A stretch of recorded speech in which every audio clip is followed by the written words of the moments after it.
Pour les fêtes de fin d'année, un des cadeaux les plus fréquents que nous avons pu recevoir, c'est la plante d'intérieur. Qu'il s'agisse de plantes fleuries comme les orchidées, de plantes à feuillage panaché comme les calathea ou même les ficus, de broméliacées avec leurs fleurs uniques qui durent très longtemps, ou même de plantes un peu plus tendance comme le pilea, la monnaie de Chine, chacune a besoin de soins bien particuliers.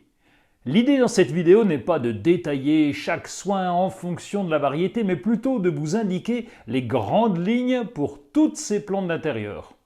On dit d'ailleurs qu'il s'agit de plantes d'intérieur parce que chez nous, en France métropolitaine, elles ne pourraient pas, pour la plupart en tout cas, supporter les températures hivernales.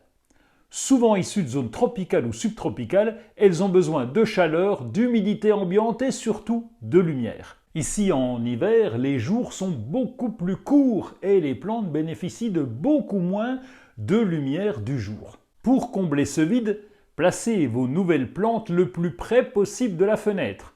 Plus elles sont proches de la lumière et plus la photosynthèse pourra s'effectuer dans de bonnes conditions. Lorsque les feuilles jaunissent, c'est souvent un manque de luminosité. On parle bien de la lumière du jour et pas de la lumière artificielle. D'ailleurs, en été, vous pouvez très bien sortir ces plantes d'intérieur dehors, mais à condition de les protéger du soleil. En effet, le soleil direct peut être brûlant et faire blanchir le feuillage.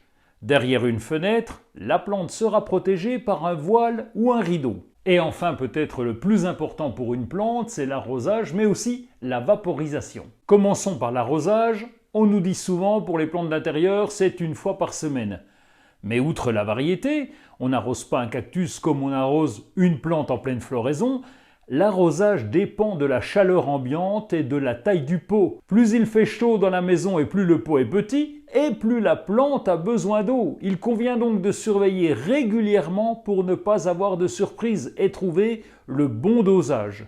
Et pour la vaporisation, elle est souvent indispensable, surtout si l'air est trop sec à cause du chauffage. On vaporise le feuillage en dessous et au-dessus. Dans tous les cas, essayez de profiter le plus longtemps possible de ce cadeau de fête de fin d'année et puis bonne année à tous!